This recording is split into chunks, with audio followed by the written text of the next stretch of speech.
Hi, good morning on this Monday, August. Can you believe it, guys? It is August 19th. All right, first day of classes in Auburn in a lot of schools around the country. And we got a special one in class today. Yeah, absolutely, we do, man. Good luck, Oakley. You're going to earn that Auburn degree. And good luck, Oak. Having in life is you the man. You the man. Hey, you the man. You the man. And whatever thing Rob said about life and all the good stuff. Hard work works. It's in the old Auburn creed. Number 2 pencil is what you need. And a pocket protector. There we go. Hey, got a great show stacked up today. Jacob Goins, ESPN 106.7 on the line in Auburn, joins us in the leadoff position. Andy Humphrey, KTGR up in Columbia, Missouri, talking some Mizzou football. Had an injury to one of their key players. Ironically, he was a transfer from Georgia. And then Jordan Hill, 24/7 Sports on Georgia, checks in. And then Ben Troupe checks in from Savannah, the Grid City, on the Gators. A lot to talk about. Smash that subscribe button in the bottom right-hand corner. Get pen and paper handy. You're going to need to take a lot of notes. It's the Monday morning rush hour blitz on college football, SEC style. Let's go. Let's do it. Rush hour style. Let's hour. Do it. That's right. In Atlanta.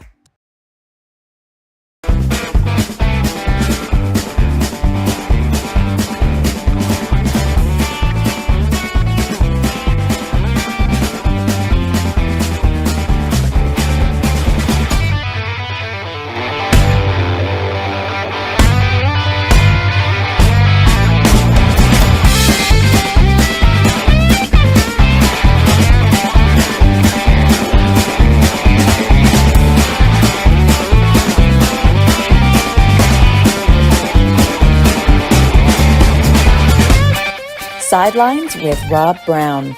Talk sporty to me.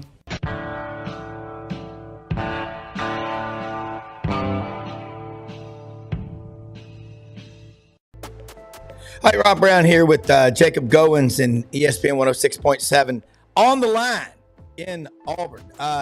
Jacob, not much going on other than we are we're about 96 hours away from the start of college football season Thursday night, 120 hours away from the start on Saturday in Dublin, Georgia Tech and Florida State. You are blessed to be on the plains in Auburn.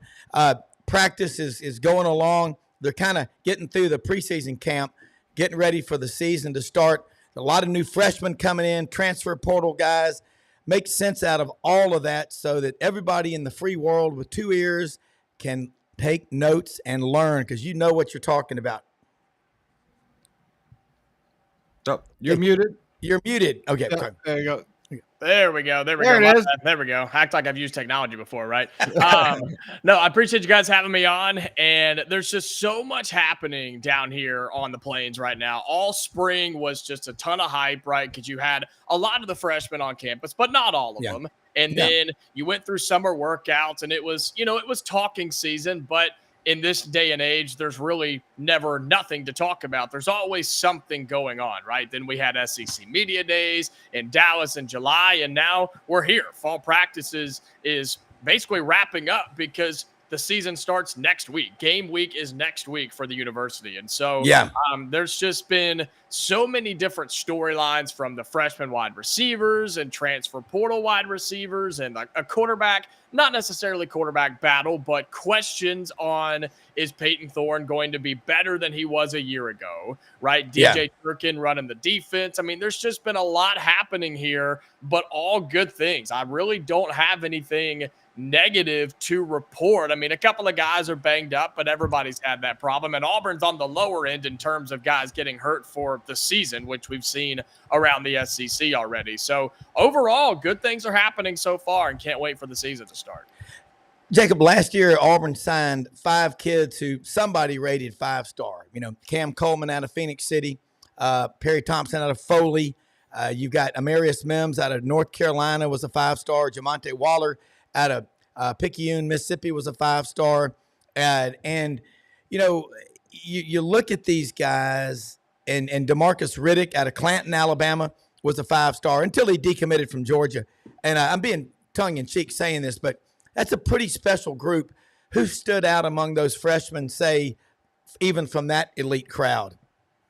Yeah, I mean, Cam Coleman's obviously been the talk of everything since he committed to Auburn, and he has done exactly what we thought he was going to do since he got here. But the guy that's really stood out for us in terms of freshmen, and it is out of that receiver room, it's Malcolm Simmons. It's somebody who is extremely speedy, very quick, and I think you're going to see him in a lot of different ways on the offense this year. The couple of scrimmages that Auburn has had, he's been the guy that has been the standout. He's been the one that Freeze has talked about in person, and the one that we got to see not this past weekend, but the weekend before. Malcolm was the guy that got it done and was making plays, whether it was down the sideline, 50-50 balls, or just using him in speed situations. Malcolm is somebody that people are forgetting about, him and Bryce Kane, because look, Cam Coleman and Perry Thompson, they get all the love, right? I mean, they're the bigger names and a little bit physical, bigger guys. But no, Malcolm Simmons has been the one for me that has really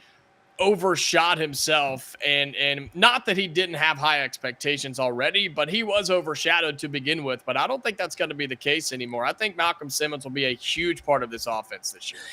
You know, he was one of the guys I was most excited about last year because of his track and field background, which I think is your insurance policy for every sport you play. He long jumped 27 and change. That's what I like about him. And Bryce Kane is fast as lightning. He's not that big, but you get the ball in his hands, he's gone. All right, on the defensive side, you lost some big guys like Marcus Harris. His brother, Malik Autry, is there out of Pike Road. Got to have depth on the defensive line. You want to be 2 and 3 deep on that front seven. Where does Auburn stand as of today?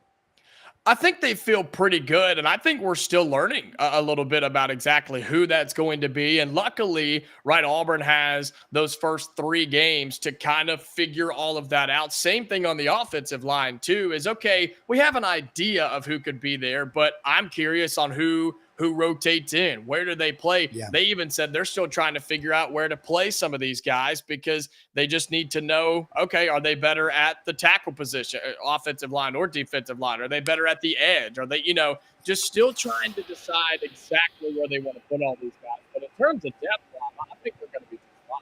I think they've got some senior type leadership experience guys and then a ton of young talent behind them. So I think depth is totally fine. On both sides of football, offensive and defensive line, it really does come down to, okay, by the time the Oklahoma game comes around, who will the starting five be on the offense?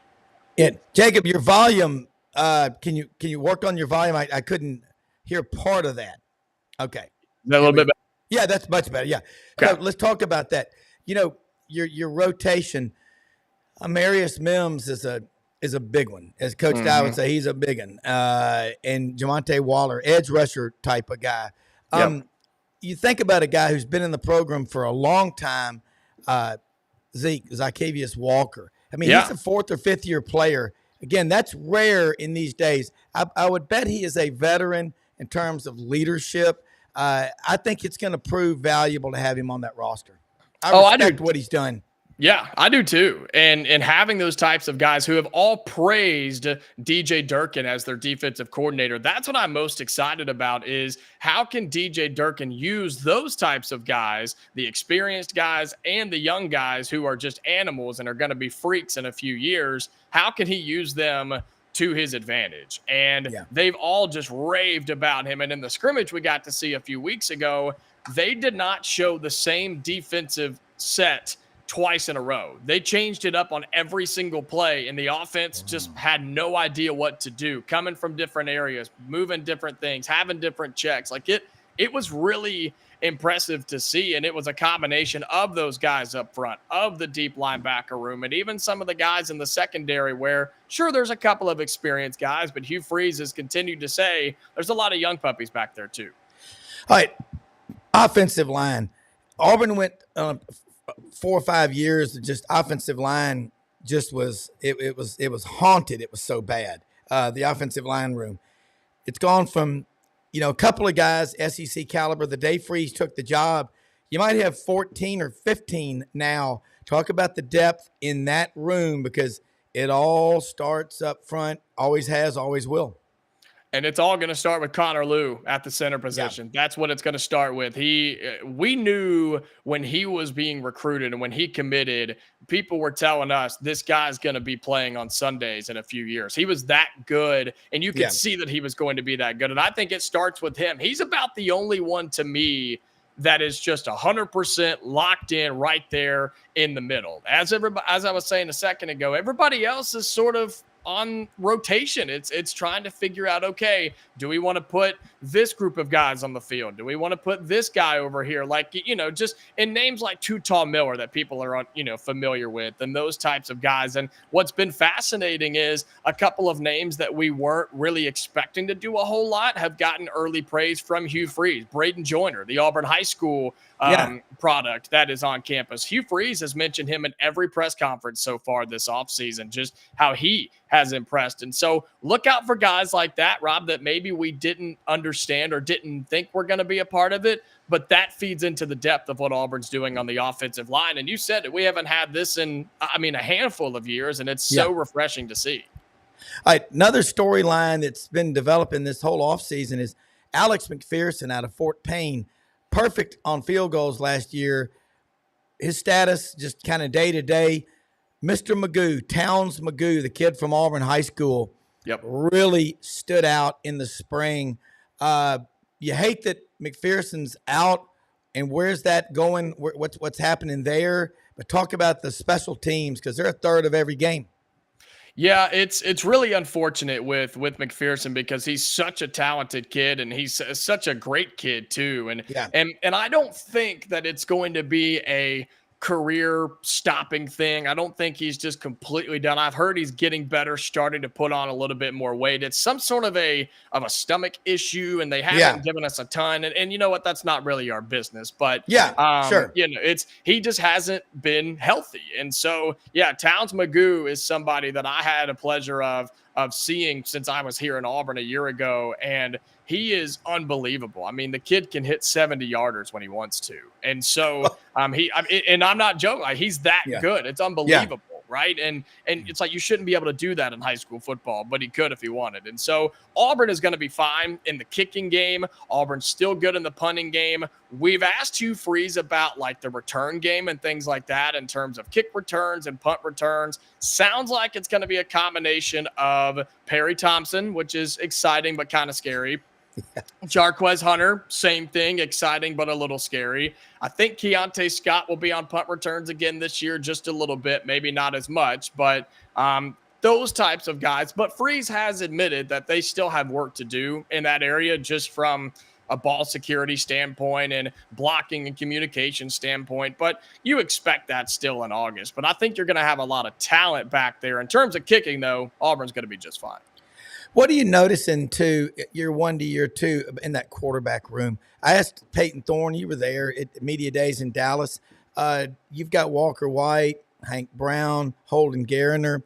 Got some guys that have been around. Robbie Ashford's not there. I'll just say I'm excited about that quarterback room, because they seem like a close-knit group. And you got Kent Austin. I've watched that guy in high school play for Brentwood Academy. Shred, maybe the best team MUS ever had in Memphis, 35-7, with a tight end named Jimmy Hockaday that went to Georgia. Kent went to Ole Miss. Having him on the field is like learning how to paint with Michelangelo as your teacher. That's what I've heard is a lot of those things from the quarterbacks themselves. We've had media availabilities with those guys. And so, look, it's no secret at this point, Peyton Thorne is your starter. But what is exciting is what he can do in year two, what Hugh Freeze is talking about, how he's already improved in year two with communication, with just learning and reading defenses and being able to check out of plays. He's talked a lot about how he wants Peyton to realize before a play even happens, okay, I need to get out of this because it's not going to work based off of what I see. And Freeze has said that Peyton Thorne is doing that a lot better. In terms of the guys behind him, it is really exciting to see because the future could kind of go in multiple different directions. You could see it be a Hank Browne or Holden if that's what Auburn needs to do. Or it could be a Walker White, who I don't think is going to be anything this year just because he's so young, but the talent is there. And then in terms of recruiting, you just never know who's going to come in. And so we're going to find out, I believe, this week on who the true number 2 guy is. Humphrey says he wants to tell the quarterbacks before he tells us in the media. And it's pretty much split 50-50, man. It's either going to be Hank or Holden, but we really don't have a concrete answer yet. Everybody's kind of taking bets right now on who it's going to be. Hey, look, man, we're going to let you go. This is your first time on the show. It damn sure won't be your last. You are definitely squared away. You know what you're doing. You're really good. Folks, follow this guy. He works his butt off. Hey, next time you talk to Peyton Thorne, I got a friend, Brock Kreitz from Naperville, played linebacker for Ole Miss. Okay. He gave me one of the great terms I've ever heard about a cold beer. How about a road soda, Bobby? That's and Brock is from Naperville. Ask Peyton if he knows what a road soda is. But a road follow soda. This guy. Thanks for being on here with us. Have a great day, okay? Yeah, thanks so much for having me, guys. Really appreciate it. Absolutely. Brenden, love these pros. Here's another one live from Columbia, Missouri, KTGR. Andy Humphrey. Andy, man, Missouri football. I think a lot of these boneheads out here just, Missouri, they ought to be in the Big Ten. They got a good program. I'm in Memphis. I'm watching it. I've watched them 2 of their first 3 years in the SEC go to Atlanta. I love Gary Pinkel. I don't know if y'all ever have him on your show, but I would love to have Gary Pinkel on this show. Teammate at Kent State with Nick Saban. They played for Don James. Missouri's got a good program. Let's talk about what's going on in practice up there. All the latest news from Mizzou, as only the KTGR, the Tiger, can tell us. Yeah, I mean, the things are almost squared away. They've almost, I believe tomorrow, if not today, is the final training camp day, if you want to call it, like your preseason camp period, and then your game week starts, which for Mizzou, it starts a little bit earlier since they're going to open on a Thursday next week for their first game against Murray State. So they move everything up a little bit, and so you end camp a little bit earlier. I mean, for the most part, it's looked pretty solid. We got to see a lot of practice the other day when Eli Drinkwitz basically said, hey, you guys can hang out and see the whole practice if you want to today, which was kind of a surprise. And so you got to see a little bit of what the depth chart sort of looks like. I mean, they were dealt a blow last week. Dara Smith, one of their transfers to the defensive side of things, transferred in from Georgia, was supposed to be one of the guys that rotates in as a pass rush, could bring some potential. He blew out his knee the other day, and so he's gone for the season. Unfortunate for him, but I mean, again, it seems that Mizzou likes their rotation anyway, what they've got brought in. They had at least 3 defensive end transfers alone this offseason, so they clearly addressed it. They knew they needed to have some more depth there after losing Darius Robinson to the first round of the NFL draft this past year. So, I mean, I'll be interested to see who rotates in and out, but I'm not too concerned about what that'll look like compared to what it maybe was going to be anyway. You know, you were hoping that Dara Smith would rotate in, and he had some great, returns in camp with how he looked and how he's been practicing, things like that. There can still be potential from some other guys, though, that can fill his spot and rotate in. So, again, defensive rotations are going to be a huge thing that you'll be looking at for the first few games when they don't have a whole lot of tough opponents to deal with, so they can figure out what their best rotation is come October. You know, last year in the preseason, Missouri wasn't picked real high. They finished 8th and got that big Cotton Bowl win over Ohio State, just shut them down. This year, you're going to be the 100. You're going to be one of the – I've got you as my top 4 teams in the SEC, Georgia, Ole Miss, Alabama, and Missouri. I think Missouri is solid. Let's talk about, you got the death row defense. That's what Eli called it at media days. Lost your coordinator. You got a new guy coming in. But offensively, you're going to be strong enough with Brady. You've got the best quarterback-receiver combo, in my opinion, in the Southeastern Conference. Talk about that, and then go from there to the depth on the offensive line, because Midwestern teams in the Big Ten always have great offensive lines. The SEC, I think we struggle to have the offensive linemen. Missouri, though, always seems to have them. I mean, they sure seem to develop into solid pros after they come through Mizzou, and yeah, we've seen several guys put together some pretty impressive careers in the NFL after coming through here. I mean, look, I think you're right. As far as the SEC is concerned, I don't think there's a better quarterback wide receiver combo out there. I mean, you can argue individually whether Brady Cook is one of the top 3 quarterbacks in the league. I don't know if he cracks the top 3. You could argue a case for him. I don't think there's any argument about Luther Burden. And when you put the two together, they clearly showed what they could do last year with the chemistry they had, especially with Brady Cook's improvements, which was the main reason why they put together the season they did last year, and the main reason why everyone's picking them so high this year, because not too many people return a quarterback like that this season. So, I mean, he's going to the connection between him and Burden will be important, but it's not just that. I mean, it's the fact that almost the entire receiving core is coming back this year. And so you have plenty of ways to build upon that for the passing attack. And I mean, as far as the offensive line, I mean, they lost, Javon Foster and Xavier Delgado this year. Foster was drafted, I believe, in the 4th or 5th round. I can't remember off the top of my head, but I mean, they clearly had some holes to fill on the left side of that offensive line, and they addressed both of them by getting Caden Green from Oklahoma and Marcus Bryant from SMU. So you add to a developing guy, some developing guys on the right side of the line that have really come on strong over the last couple of years, with a proven transfer that's done it at the college level for several years, and Marcus Bryant, and is now moving up a step. And then Caden Green, a guy that was highly touted out of high school in Kansas City. Mizzou was in on him with Oklahoma right at the very end. Oklahoma ends up being the choice, but then he comes and transfers to Mizzou. So, I mean, it seems that, the line this year, it has the pieces for sure to be a really strong unit. I'd be interested to see how they look early on. But I mean, it seems that the competition's been settled at pretty much every single spot. You like to see that at this point in the year. So I expect it to be fairly strong going forward, especially with the coaching staff realizing that, hey, they had a void and they made sure that they filled it and even had some depth on top of it to be able to address. Yeah, and you look at Luther Burden III. I think he's out of East St. Louis, if I'm correct. Yep. Of his 1,212 yards receiving and like 9-10 touchdowns, over 700 of those were yak. I mean, yards after contact. I asked him this at media days. I said, do you take a lot of pride in being the most physical wide receiver in the Southeastern Conference? And he does. I mean, but he's also a team player. He seems like he'd be a fun teammate. I think takeaway this point is there may be better quarterbacks in this league than Brady Cook, but they're damn sure ain't a better combination than Brady Cook, Luther Burden III. And it's got to rank as one of the best Missouri's ever had, with guys like Chase Daniel and other ones.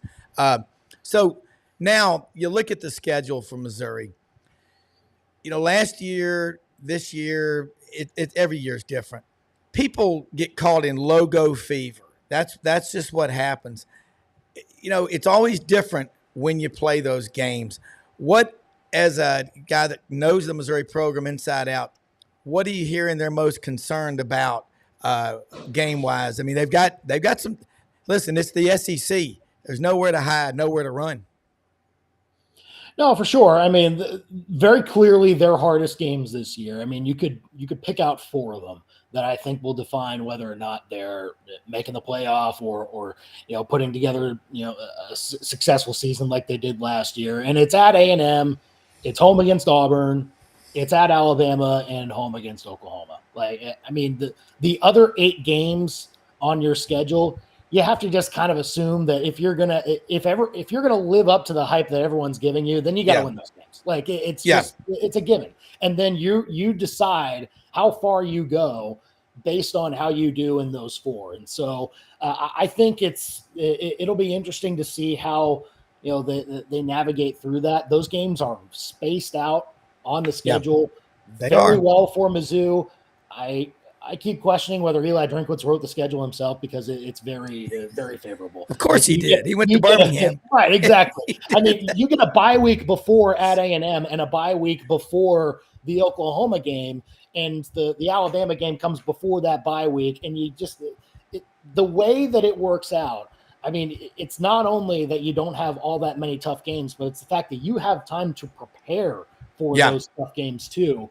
And you just have to make sure that you don't stumble along the way. That's going to be the main thing. Because if you do, then it all goes out the window. Any of those other landmines, like if you lose to, I don't know, Boston College or South Carolina, like it's done. You can't have this discussion anymore. It's over. So, I mean, you've got to you have to do well in those games. I think win at least 2 of them. 10-2 is going to put you in the conversation.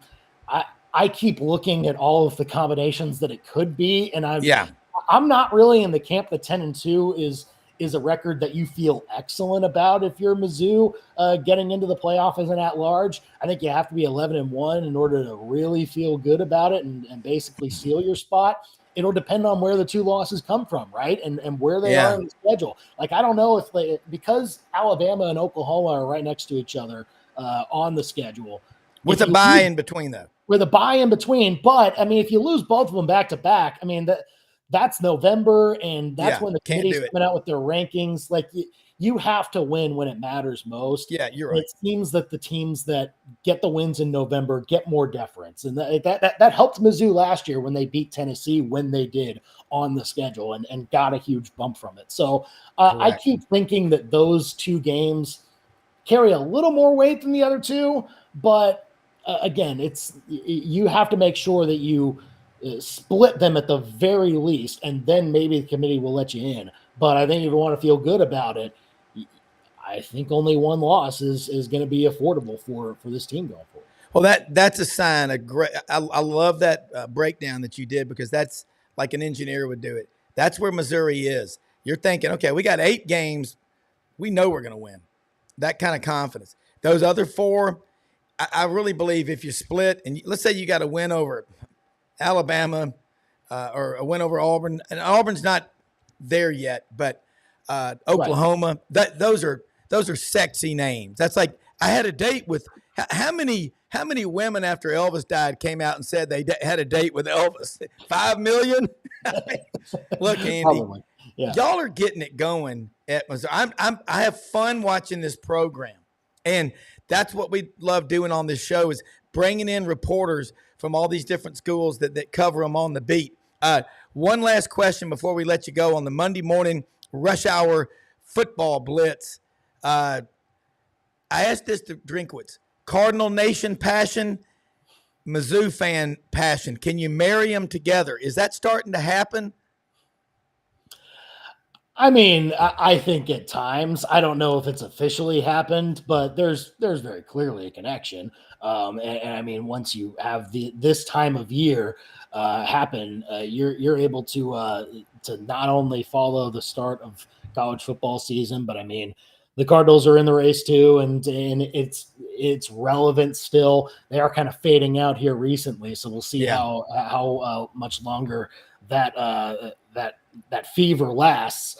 But I mean, there's very clearly that. I don't know if there's anything official that's gone through between the 2 programs, the athletic department and the Cardinals. But I mean, there's Mizzou night at the Cardinal game. There's, sure, maybe at one point there will be vice versa. The Royals also, have plenty of connections to Mizzou too. So I mean, you have both of the markets kind of going back and forth. So I mean, it's an exciting time of year, because it's not only that, but I mean, baseball season heats up with the playoff races. The Royals are relevant again too in a playoff spot. Yeah. So it's even better that way. Well, ultimate road trip is you stop off in St. Louis, which is just one of the greatest cities in America. Go down to Laclede's Landing, go hang out down there, go to Union Station. I used to work for A.G. Edwards in St. Louis, so spent a lot of time there.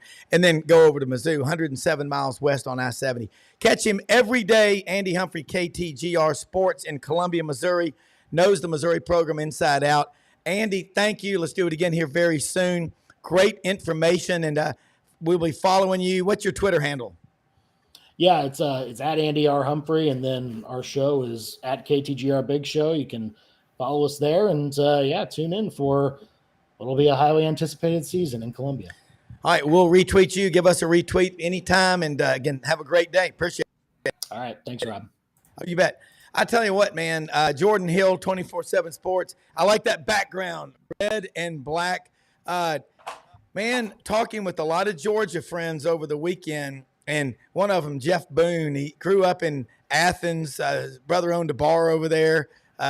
What a wild life, man. But he is a dog's dog, and he's all worried about – I go, Jeff, you have confidence, man. You haven't lost a regular season game in 3 years, but at the same time, Kirby Smart this summer, I heard him say it at media days, got his team hooked up with the Nike leadership program where you find out everything about every teammate, first name, middle name, last name, hometown, college major, passions, interest, and everything. He goes, you better damn well know what that guy on your left or right stands for.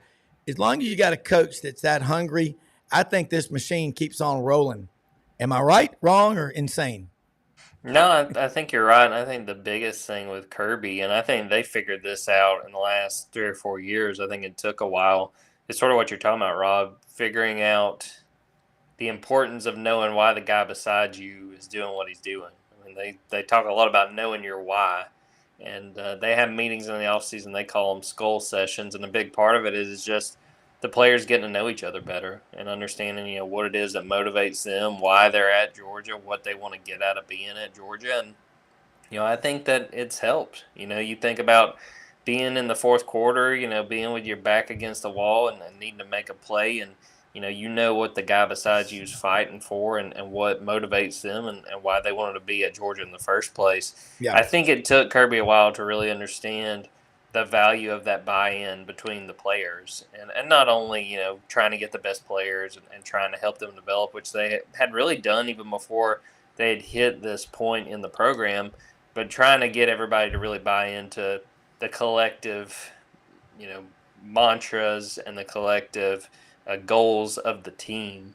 And I think, getting everybody on the same page and getting to know each other better and being on the same page as teammates. I think that, stumbling on that and figuring out how to do that, I think that's one of the biggest accomplishments Kirby's made while he's been at Georgia.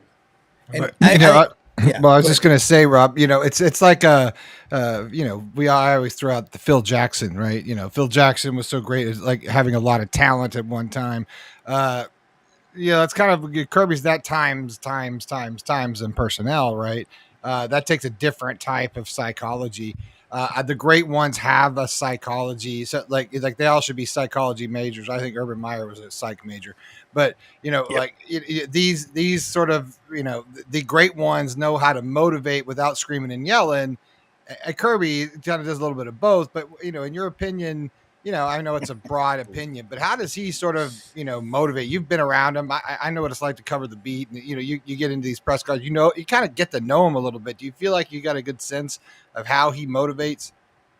Well, I think that he is flexible with the different guys. I think he understands. And you hear this even from older players, and I think this just shows that it comes from the top down, that different guys you have to push buttons different ways. You can get after some guys, and some guys you kind of have to prop up and help them when they make a mistake. And I think Kirby's probably gotten better at that too. I think that in time he's learned not only how to delegate within his staff, but just to relate to the players. And I think the biggest thing that has helped Kirby is the fact that he played at Georgia. You know what I mean? They talk about we're not ever going to ask you to do anything that we didn't do, and it's not only Kirby, Mike Bobo. I know Will Muschamp's not the defensive coordinator, co-defensive coordinator anymore, but he's still around, and even before Brian McClendon, who's not there anymore, he was a receiver at Georgia. I mean, they've got guys that have been through it and understand what they're signing up for. And, something to me too, Brenden, that you were talking about right there that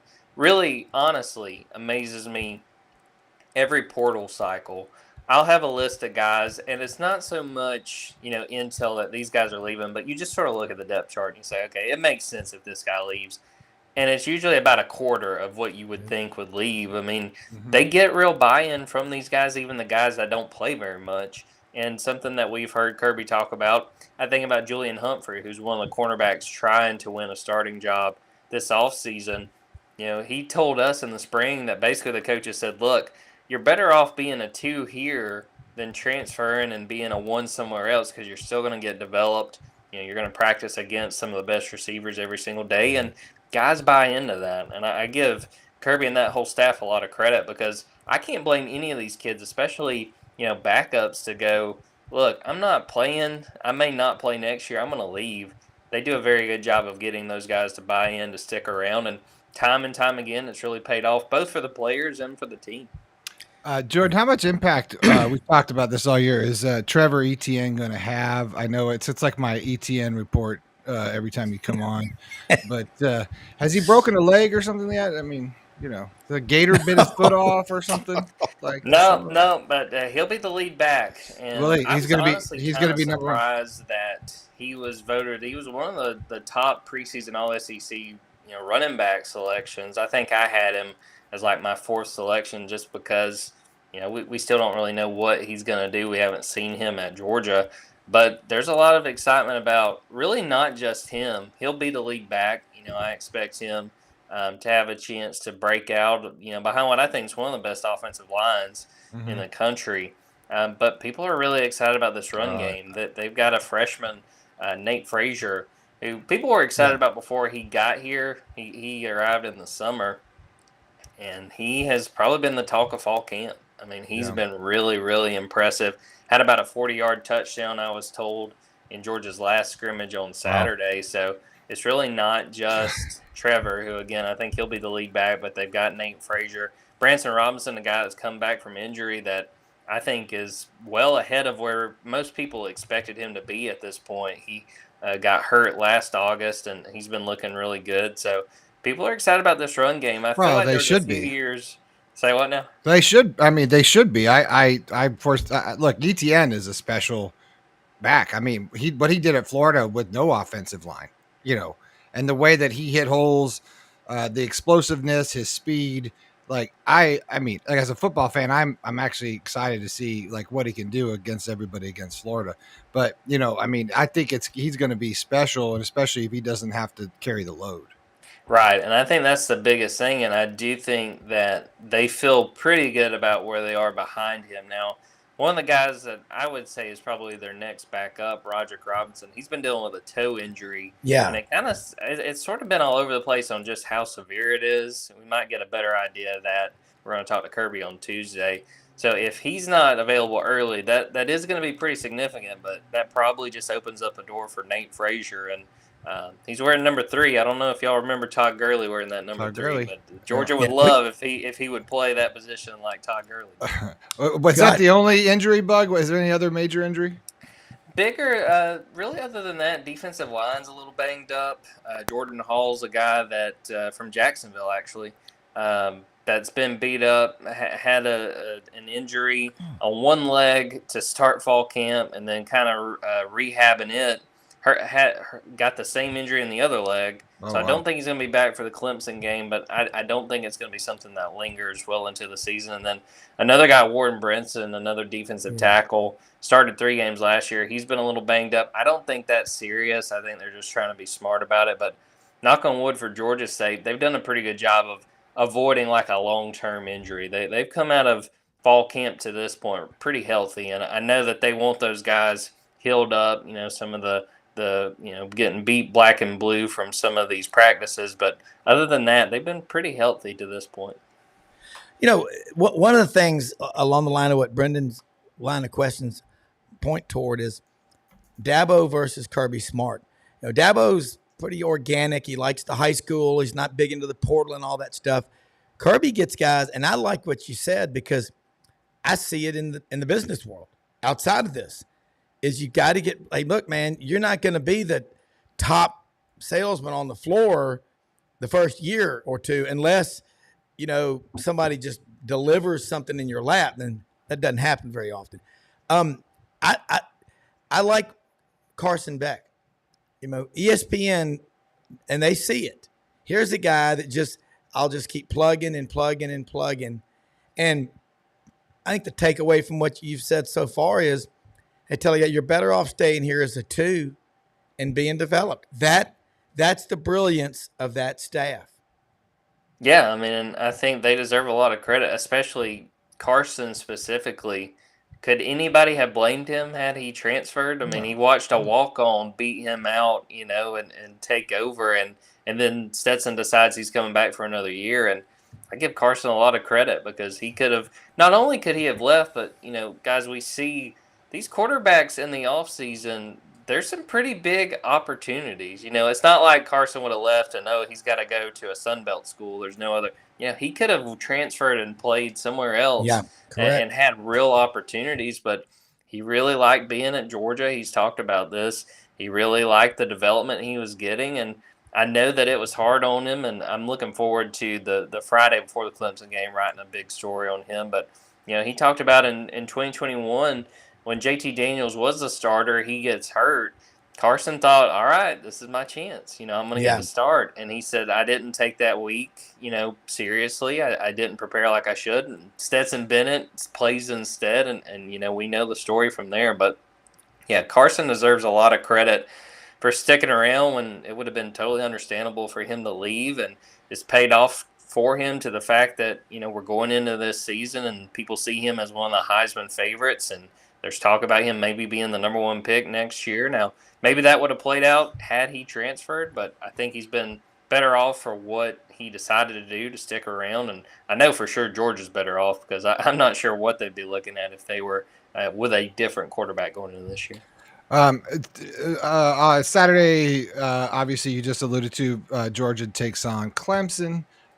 What are you going to break? You got any pre-game? Week from Saturday. Week for Saturday. Sorry. Listen, I don't have a roof in my master bedroom, Rob. Thank you. I know. That's a little scared. I'm a little scared that they're still going to come one through the ceiling. He gets hit by a storm down there. It's like Tornado Alley in Kansas. It's brutal. The tree came in on my master bedroom. It came through the roof. A week from Saturday, 31st of August. Georgia, Clemson. I know we'll probably talk to you next week, but what is the early take on it? That's a big game to me. That's like, that's a huge, season setter, right? And you go in and take on Clemson's never easy. What is your take on the first game and how important is that for Georgia to set the pace? Well, it'll be interesting because I've talked about this a little bit, that I kind of feel like all the pressure's on Clemson, which obviously Georgia knows Clemson's going to be dangerous. But to me, it's sort of what I talked about a few minutes ago with the defensive line. I just want to see how Georgia's defensive line plays because I think that is the biggest question mark with this team.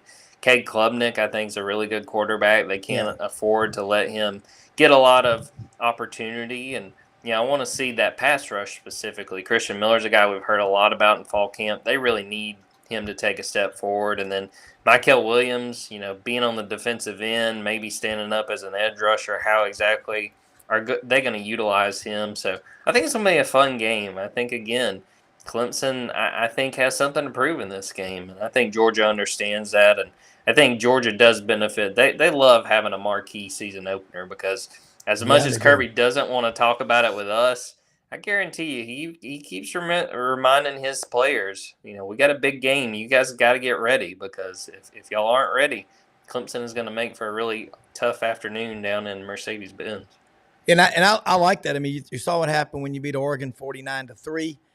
Georgia ended up winning the national championship, and Oregon won 10 or 11 games. And Bo Nix, he sees red and black, and he just goes, it's just tough for him. But he ended up doing well, but, of course, couldn't beat Washington either. I always look at how do you do against the standard. All right. Jordan Hill, 24/7 Sports on Georgia. Tell people how they can follow you and what you're writing about right now because you put out content, and you're also very active on Twitter, and we'll retweet your stuff. You'll retweet our stuff. We really appreciate it. But like I say, I really love having you on because you know what you're talking about, and you bring a lot of value. Listeners and viewers will love you.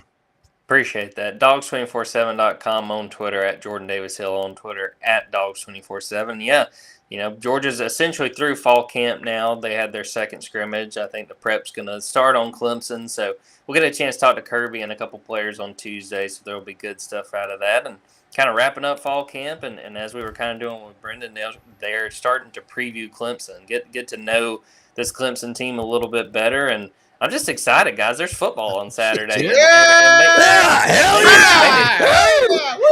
Maybe the best part is I don't got to work. I get to watch some football on Saturday, so super excited for that. Brenden, hey, look, Jordan, if anybody's keeping track, 288 hours away. But I'm just saying if you're keeping track. I mean, we're not keeping track. track. Hey, all right. Have a Thanks, great Jordan. week, man. See you guys. All right, Jordan. you bet. Hey, let me now say we got to something bring real in quick. my guy. This is my guy. Look, real quick. Now, I was out at Hewlett and Dunn Saturday afternoon. Audrey got a couple of pairs of boots. I got some stuff. Man, they're getting all the fall stuff in. Marshwear, badass. I sent you some pictures, Brenden, if we can show them today, tomorrow, whenever. But Marshwear, it's a new brand they have at Hewlett and Dunn. And they also got a lot of the duck camp shirts, a select group of them, the shackets, the long sleeve, good looking shirts on the 50% off rack, hewlettanddunn.com. Coolmore Logistics, folks. Look, you got to ship something across the country. Doesn't matter where it is, from Savannah to Seattle. You just call Coolmore Logistics and Trucking. Look on there. Hit that app. Okay, hit the QR code. They can ship it anywhere. They put the word out. Something's got to be moved, and truckers see that. They light up their phones. Like that, true. I go in their office. I see on the computers. It looks like a trading floor. I'm up there with Bill Ackman's hedge fund at Green Square or something. And also, folks, the great people at Web-Footed Kennels in Jonesboro, Arkansas. You got a hunting dog, you want to get trained, you're looking to buy a puppy from the best breeding out there. Chris Aiken, I've known him for 29 years, one of the best people. He's got a great staff up there, Web-Footed Kennels. Find him on Facebook, WEBB Footed Kennels. And now we got one of the best guys out there, Ben Troupe. Look at the hat from Hewlett and Dunn. Now look, a hat and a hat and a hat. That is a good-looking lid right there. Ben always does. I'm pretty good looking. That's probably. I was about to say, Brendan's lid is nice, man. And the fact that's been sitting back there behind Brendan the whole time, I'm jealous. Yeah. I know you are, because I put it on because you're the hat guy. So now mess with my 10-gallon hat. Smoke. That's right. I know we're gonna have a showdown. All right, Ben. Look, man, it's Rapid Fire Monday. We're getting into the season. We're just going bam, bam, bam. Let's talk about the Gators. Last week, I was on Buddy's show Tuesday and Wednesday. Loved being on there with him. They asked us to pick the Gators. And I had their losses as at Tennessee. Again, I think they're going to lose to Georgia. They're going to lose to LSU. And they're going to lose to Ole Miss. I'm picking Florida to win at Austin. I think that's going to happen November 9th. So I got the Gators going 8-4. I've always felt 7-5, 8-4. Let's talk about the Gators. As only you can tell us. Yeah, I like the 7-5, 8-4. I think when you look at this schedule, top to bottom, Florida plays everybody in the state of Florida, not except FAU, FIU, and USF. They got UCF, they got Miami, they got Florida State. You talk about going up to Austin. You talk about Ole Miss coming to town. Yeah. It's gonna be a gauntlet after the first 6 weeks of the season, starting with Miami. Florida can get out to a fast start, 5-1, 4-2. Because they're going to have to win a couple of games down the stretch. Nobody says they're going to win. And against Georgia, it's how you look against Georgia. Yes, if the biased Florida Gator fan of me wishes they could go out there and, beat Georgia. I just think Georgia's on another level right now. But Billy Napier knows I got one thing that a lot of people need to be successful. I got a good quarterback. I mean, people don't talk about how good of a quarterback Graham Mercer is. 20 touchdowns, 3 picks last year. I think quarterbacks. Well, you got 2, but we gonna look the way the future is in the building. We hope that we don't see him till 2025. Well, we're gonna see him. He's gonna see him. Oh, he better come out because that's a big question. What's going on with the offensive line, Troupe? Well, here's the thing. Yeah. Here's the thing about that. But here's the thing about that, though, Brenden. I think what happens when you talk about the offensive line is when you've had the offensive line Florida has had the last couple of years, people are looking for them to make mistakes. It's like if all I've shown you is, or if all you look for me is the mistakes I make, you look past everything else I do. Well, when you look at this offensive line now, I mean, you get you get George coming over from Alabama.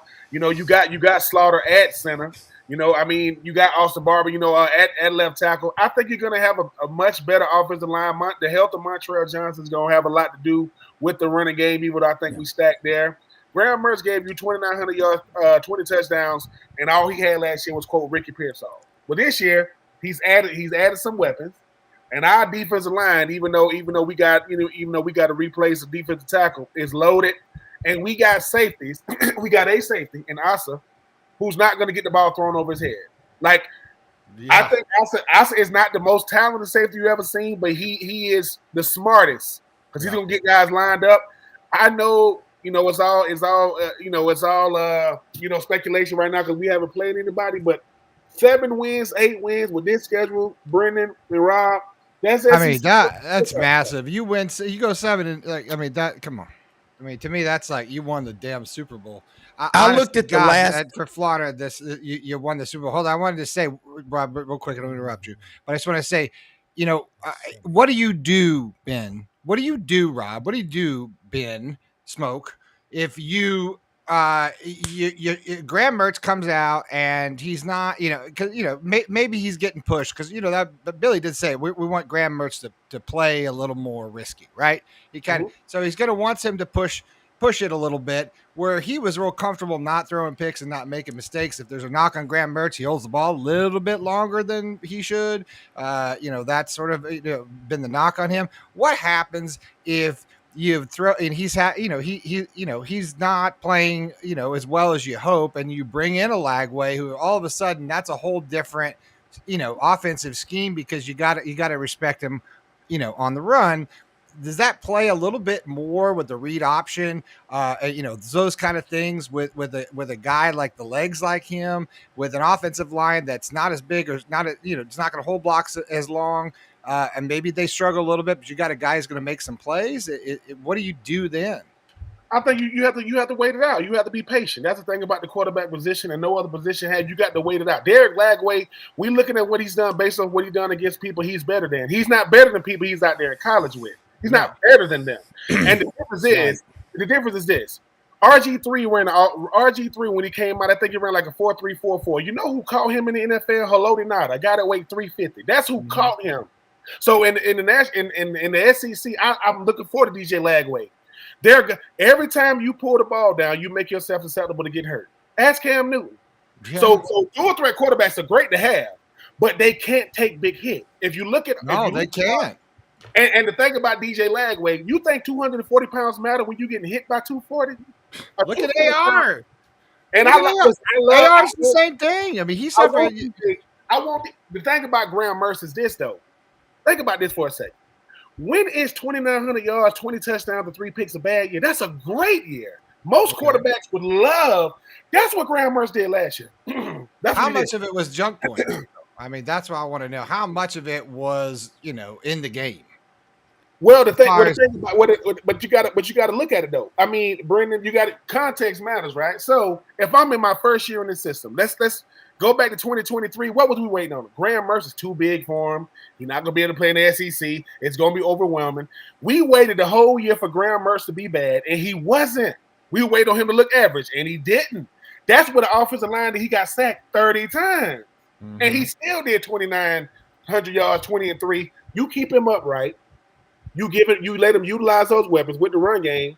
He's going to be better this year because, like I said, I remember when 2,900 yards and 20 touchdowns was a hell of a year. Now that's average because we wanted to do 40 touchdown passes, but with the emergence of the run game, a retooled offensive line, a second year in the system with Graham, the greatest decision in 2024 offseason was Graham Mertz deciding to come back. I love DJ Lagway because he's going to be the future, but the only reason why Tim Tebow was successful at Florida is because he did not have to start as a freshman. He got the weight behind Chris Lee. You don't want to. I need him to be confident when he becomes a starter. I don't want to strip him of his confidence and beat him up before he gets to play. DJ's going to play, but we don't need him playing. If the game is out of reach, just let Graham Mertz stay in there. Don't put DJ in because you know this, Brenden. Anything DJ does, we gonna go crazy over. It could be a 10-yard hit. You go, oh my God. No, DJ, you Gatorade National Player of the Year come out of high school in the great state of Texas where they just breed quarterbacks. We need Graham Mertz to be healthy for all the games, and we need the defense to get lined up, execute, and play complimentary D. I think Florida got good as a shot as any. Don't mean they're gonna beat Georgia. Don't mean they're gonna beat Ole Miss. Don't mean they're gonna beat LSU. But we should find, Tennessee got a quarterback with a funny last name. They heard the kid is really, really good. Yeah. We'll see what happens, but I think Florida, because they got Graham Mertz, is why they're going to be good. If they didn't have him, if DJ Lagway is a starter, it's going to be a long year because freshman growing pains happens for everybody. Do you think he's even going to? Isn't it? Was it Clay Millen, right? The CSU guy. He's pretty. Yeah. I haven't heard much about him. I know he's good though. I know he's got snaps. You'd almost put him in as a backup or as a number 2 guy. Well, yeah, because there's no hurry. It's like this. There's no hurry. If I got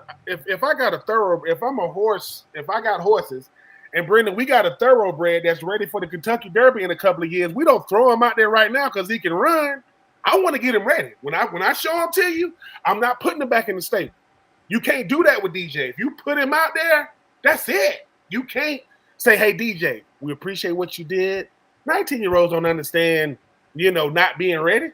He knows when I put him out there, hopefully 2025, you'll get to see it. But he's got to have a good experience if he's going to get I think he will. I think Billy Napier doesn't get enough credit for how well he grooms these quarterbacks. I mean, he kind of knows what he's doing. I mean, under his belt right now, he's had, Anthony Richardson, we remember him. Now you got Graham Mertz. We see what's happening with him. He's got a pretty good lineage of quarterbacks right now. We'll see what happens. What do you make about the AR comments about the program that he made recently? He came out talking smack. That's it's sort of low rent, no, or just sort of, what do you think there?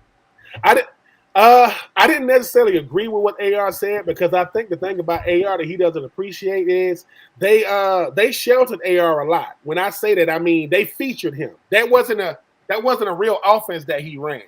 They're letting him utilize his athletic ability, and at the end of the day, you became the 4th overall pick. It's half who you are and what you do. It's half where you at. If he ain't at Florida, you think he goes 4th overall? He's at UCF. You think he goes 4th overall if he's at Florida State? I don't think so. So for me, listen, he's a grown man. I respect AR and what he did when he was at Florida. But let's face it, when's the last time a player doesn't, wins 6-7 games and goes 4th overall? That doesn't happen. So that's the resume booster at Florida. That's why Graham Mertz is saying if AR-15 had 20 touchdowns, 3 picks, and 2,900 yards, he might go number 1 overall. If he got that type of stat line, right? So Say what you listen. He can say it, but no matter what, AR knows this. He could have picked anywhere to go in the country. He stayed right at home, and it served him well. Hopefully he stays healthy because I want to see him, a full healthy AR with them Colts, even though I don't want him to beat my Titans, even though they probably will. Well, you look at the fan mentality of people. Fans don't have the authority to fire coaches, but man, they love to feel powerful by saying, if Billy Napier doesn't start off strong, he's gone. Bull spit. He ain't going anywhere. And that's the stupidest thing, but people, like you said, you were waiting for last year for something to go wrong at Florida. It's called waiting for the other shoe to drop. These people, they wake up in the morning, junk in, junk out. You got to be positive in, positive out. And I'm looking at any team. I like what you said too about DJ Lagway. Yeah, he kicked ass in high school. And I like Michael Burton's comment. Ben, you have a different perspective on the offensive line because, Michael's right. Tight end's a hybrid. You still got to block. Some of the best tight ends I've ever seen had 25 catches in their career in college, but they could hold off on the edge. I remember some great matchups in college in run-oriented, wishbone-oriented teams. The tight end, 7-8 catches a year, but they counted, but they made those edge blocks and sealed off the edges on the end. Let's talk about that combo. I like it. Chris Leak out of Independence High School in Charlotte. When he was the man, and this is right after you had left Florida, Ben, what do you think it was like? Do you know Chris Leak? Yeah. Chris Leak was my senior year, was his freshman year. So I got a chance to play with him my senior year. And what I liked the most about Chris Leak was he would not let people make excuses for him. Like if he didn't play well, he'll take accountability for it. If he did play well, he wanted no credit for it. And I think the thing about the Chris Leak got recruited by Ron Zook. He won his national championship with Urban Meyer. So he got groomed.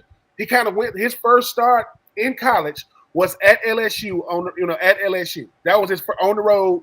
That's his first start, and he won. LSU. I remember it. LSU lost one game in 2003. That was against us with an 18-year-old quarterback by the name of Chris Leak. So it's not like the guy was groomed, for greatness coming out of Independence High School in Charlotte. My son, who lives in Charlotte, be like, "Hey, Daddy, man. I mean, what about this Chris Leak guy? That we don't have those type of aspirations, son. Leave that alone." Because I'm realistic with my child. Yeah, my child plays the quarterback position, but I told him, I said, "What is your name?" Benjamin. What's your last name? Troupe. Not Chris or Leak. Leave that alone. Because trying to chase that type of greatness, you're gonna be putting yourself behind the 8 ball. No, certain guys are. Listen, once again, I'm gonna say this: if Tim Tebow is a freshman when I'm a senior, and Chris Leak is coming out of high school as a 5-star, I don't know if Tim Tebow could have done for Chris what Chris did for Tim. It's a total. You need certain. Every great player has one thing in common. They had a mentor. You can go back as far as, and so the reason why Steve Smith Sr. was good with Carolina, he had Musa Muhammad. The reason why Steve Young was good, he had Joe Montana. Like, if I can see the guy in front of me, okay, I know how to do it now. I know how to go about it now. That's why DJ has Graham. It ain't no controversy. You tell DJ, you're going to play DJ, but this is how you play. Only difference is when DJ gets in, they're going to let him run a little more until, Brenden, he gets knocked the hell out, and they ain't going to run it no more. Because I need him to be healthy. Because the thing about the SEC or big-time football is, it's not a matter of if, it's when. When you get hit, not if. You're going to get hit. That's what's scary with a quarterback because they only get hit once a week. On Saturdays, they don't get hit during the week. They got to stand there in the pocket with a 300-pounder is bailing down on them soon they make the throw. So ask Graham Mertz about getting. Graham Mertz. That guy took some shots. Graham. Think about this. What do Graham Mertz got to do with 4th and a mile against Mizzou? That had nothing to do with him. And they got the first down. No. See what I'm saying? And all his interceptions was like tip passes. He never just threw it to the other team. But I think Napier's right. I think he's got to stop playing too safe if you're gonna win ball games. He's got to open it up. Yeah, he's gained the confidence this year. Look, if I work for Rob Browne and Investments LLC, and I'm a new accountant or whatever I'm doing, I'm not gonna take risks when I first get the job because I got to impress my boss. Once my boss see, you know what he's doing. Hey man, let's be a little more aggressive year 2 because you've earned my trust year 1. I think that's what Graham did in 2020. Well, and you know what, Ben, that's a great analogy, and I'm gonna paint a picture. When Brenden and I were at media days in Dallas, we were in the side room, the smaller room after the big stage, and I was asking questions to Graham Mertz. Number one, he comes off, he's got a presence about him. He's 6'3", he's a big guy, but he talked about 2 things. He said, when I first got here, I got a text from a thing, and it said, "Hey man, best of luck. I'm here to help. Let me know what I can do. DW." And he's like, DW.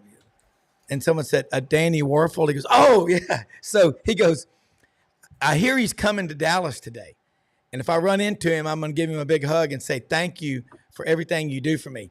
I kid you not. As soon as it got through, I walked out in the hall, and there's Danny Warfel standing there and Graham Mertz. I took a picture of the 2 of them side by side, identical height and weight. That says a lot about Danny Warfel. He would do that. And I like what you say, Ben, and Brendan's been right too. Chris Leak, what he did for Tim Tebow is so unappreciated. And Tim Tebow appreciated it. And this is the thing. Yeah, you get somebody brand new in a meeting on a big investment opportunity, looking at buying a business or something like that. Basically, what you're going to do is, my dad would always tell me, "Boy, I know you like to talk, but don't say a word. Just listen. We got 2 ears and 1 mouth." I love that, Ben. That is so accurate. And as much as we hear DJ Lagway is Superman, like, what do you call the SEC? I love your quote. Said the SEC, it's physical, Rob, but the NFL, it's a collision league. That's why those guys are all hugging each other. after the games and loving each other because I made it. I can walk. I love that. That's true. It's always gonna be the one thing I had to learn about it. But I'm on I'm up early this morning, man. I'm up with Lauren Meadows. He filling in for Shane Matthews, and somebody he's on Shane. He said he called me last night. He said, Ben, man, you gonna get on the show with me? I said, what time is it? He said 8:00. I said a.m. He was like, yeah. But then somebody tried me and Lauren. Somebody said, would I fill in for the Buddy Martin segment? They said, can Ben fill in for so Lauren, I was gonna say something. Lauren said something, and it's what Lauren said. Y'all have no clue what the contribution that Buddy Martin has made, continues to make for sports media. You don't understand it. And he said I wouldn't be here, which I wouldn't. Lauren said I wouldn't be here, and I think that's the thing, right? People just look at where you're at. They think that I just arrived here. You know, I'm like, no, man. I mean, people say DeAndre Hopkins is a great receiver. You know who his mentor was? Andre Johnson. That's who his mentor was. You see how good he is, right? When people say, hey, man, how does a player become a great player? Well, you got a great player in front of you. But if I got a great player or a great man in front of me that I admire and I want to emulate, I had 4 years with the Tennessee Titans, not because I was a great player. I had Aaron Kinney, a tight end from Florida that got drafted same round as me. Yeah. He put me on his wing. Sports media, sports, business, it's the same way. If I'm willing, and I do not use that term loosely, if I'm willing to learn behind somebody, listen, I either got I had a mother on Twitter ask me, hey, Ben, she said, I got an 11-year-old son. He's a tight end. What type of advice would I give him? I told her, tell him to be the best teammate he could be. Learn how to be the glue of the team. The glue has nothing to do with talent. It has everything to do with presence. If he can make his presence felt better than his talent, because you might not get a chance to show your talent. Mm-hmm. You might just be, a guy that's help people team. Because most of the time, everybody want to be the star. I get it. And for people that saying, well, Ben, it's either for you to say that. I started 1 year in high school. I started 1 year in college. Mm-hmm. So when people say it took me 3 years of high school to get it, it took me 3 years of college to get it. But once I got it, because by the time I became a senior, I didn't care nothing about individual stats. I wanted to play. Yeah, and your moments of stardom are so rare. I read this. I've got this book called Leadership Lessons of the Navy SEALs. It's two brothers. One was a Fortune 500 CEO that would turn around companies that were in the tank. The other one was a 22-year member of the SEAL teams. Said the number one reason SEALs get out is nothing's going on, nothing to do. They just bored out of their minds. Nothing ever happens. And you've got to learn like you did. You keep working and working and working. I tell every intern we've ever had, my kids, I tell anyone about it. When you get to work in the morning, get there early and say, what can I do to help? And that's called being a great teammate, Ben. I mean, like you said, but look what it did for your career and for your life. And you got great things happening in your personal life. We're happy for you. You find excuses to win. That's what you got hitched, right? Yeah, True. yeah. Yeah, man. Who the hell is going to marry you? Who in the hell is going to marry you? How much did you pay her? That's what all summer I have been playing. Listen, you have outkicked your coverage. Here's the thing. When I tell you I outkicked it, man, I Sebastian Janikowski this thing. This thing is crazy. But the thing is too, like, it's funny now being in sports media, right? My wife, she knows what I do, but she don't know. She like, yeah, he talks about sports. No. She don't care. Listen. Let's get that right. She don't know, and she don't give a shit. She don't want to know. Really don't. Listen, I'm sandwiched in between two Cheryls, Brenden. My mom name is Cheryl, and my wife name is Cheryl. It's spelled the exact same. And the thing, and what my mom does for my dad is what my wife does for me. My mom and my wife, they are money magicians. We give them money, and poof, it disappears. It's gone. So it's like. But for me though, I appreciate being a part of. Like, when people tell me what do I miss the most about football, I say none. I don't miss none of it. And not because I don't miss the players or the coaches or the moments. This sports media life for me has taken on a life of itself because I can have fun, man. I get Troupe, I get Rob, I get Buddy, I get Lauren, I get friends. I get to talk trash on these. Me. And guess what? Yeah. I'm like your brother. I don't Listen, understand. you are my super duper tan light skinned brother. I know. You're white chocolate. And look, Listen, I've already told the guy in the bar in Savannah. I said, listen, I'm sitting there talking about Buddy Martin. He said, you know Buddy Martin? I said, my grandfather, Buddy Martin. He go, that's your grandfather? I said, what are you trying to say? 2024, he was like, what are you trying to say? And he was like, oh, I see the resemblance. You better act like you know. You better act like you know. You better act like you know. Hey, I tell you what we're doing today. We got to wrap it up, Ben. But listen, Buddy and Kirk McNair, legendary journalist, the oldest living journalist in Alabama, Bama 247. He's the one who started these magazines, Bama Magazine, inside the Auburn Tigers. He worked with the Florida people. In about 20 minutes, Kirk McNair, Buddy Martin, and I are going to do an SECU podcast, which we're going to release here very soon, about the great sports writers who have over the years told these stories which make us love the game so much. And it's the people like you, Ben. I promise you that. God bless you and your marriage. I'm really, really happy for. Buddy called me last night. We said, hey, guess what? I'm writing a column now, 700 words every week. It's got to be turned in Thursday night. You know who's critiquing it?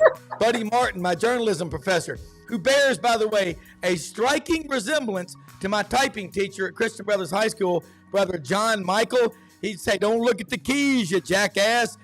Next time you look at the keys, he'd say, don't look at the keys, you boob. The third time, he'd pick you up by your hair and you'd be typing with your nose. Buddy Martin is my journalism teacher now. How lucky am I? Ben, 84 reasons. Tell them about that. We'll wrap it up. And everybody, God bless America. We live in the greatest country in the history of the world. Be thankful we got great people like Brenden and Ben, Andy Humphrey, Jordan Hill, Jacob Goins, all of our guests, viewers, and sponsors. Say goodbye, Tim. Listen, 84 Reasons podcast. I mean, we try to talk to the current Gators, former Gators, future Gators. 2 new podcasts to be looking out for. No weddings in the fall. We're going to be talking all things college athletics. It's called No Weddings in the Fall. I got married in the summer, so I'm living up to it. And the Ben True podcast, where I get to talk a little life with people like Rob or people like Brenden. We just talking non-sports. I'm talking to Rob Browne about life. It might last 2 hours, but we're going to get it in, baby. That's right. Okay. I'm going to start an online dating helpline. I am. Brenden, hang on. Brenden, I guess we're just going to keep the channel open because we got about 15. We close out and we come back? No. I'm the producer. So okay. That's the EP. You're the host. Okay. Tell me what to do. And he's Smoke. Sir, yes, sir. Okay? Thank you, Ben. We'll finish out here, Rob. I'll send everyone a new link, and we'll talk about that later. So okay. All right. We'll check you tomorrow, same time, same bat station, right, Rob?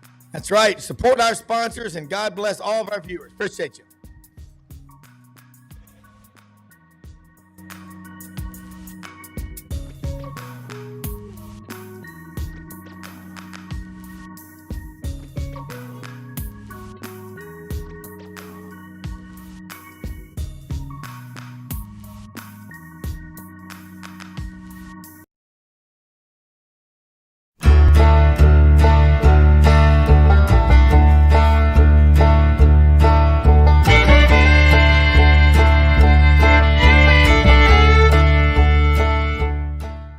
In a perfect world, you'd set a health goal and results would happen overnight. In this world, the real world, it takes time, dedication, and the right support to achieve your best self. The Vitamin Shop's health enthusiasts are here to make sure you're not wasting a single moment on the wrong supplements. From the highest quality sports nutrition and superfoods to the most sought after trends, you'll find a huge variety of science-backed solutions for every goal. And the people to help guide you along the path to greatness. Unbelievably, every 2 minutes in our communities, a child is either bought or sold for sex. I am Ari Dickey, board member for the Nashville Anti-Human Trafficking Coalition. Join me and millions of others in our fight against human trafficking and for its victims by helping to educate the most vulnerable among us, our middle and high school students. Go to nhtcoalition.org, become a partner, and help keep our families safe, because none of God's children are for sale.